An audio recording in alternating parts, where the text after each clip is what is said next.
skiriasi univeras nuo mokyklos? Patikėkit, labai daug kuom. Pavyzdžiui, univere, jeigu tu nenori eiti paskaitas, tai tu ir neini.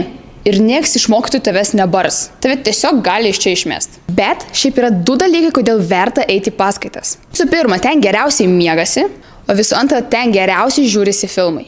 Univere tu visą laiką gali nueiti į parduotuvę arba į degalinę pavalgyti. Kas mus domina? Faktas – maistas. Ir taip pat yra sesija. Sesija univere čia kaip atostogos, nes tau nereikia kiekvieną dieną važinėti rytais į paskaitas, tu atvažiuoji tik porą kartų į universitetą, nes reikia tau išlaikyti egzaminą.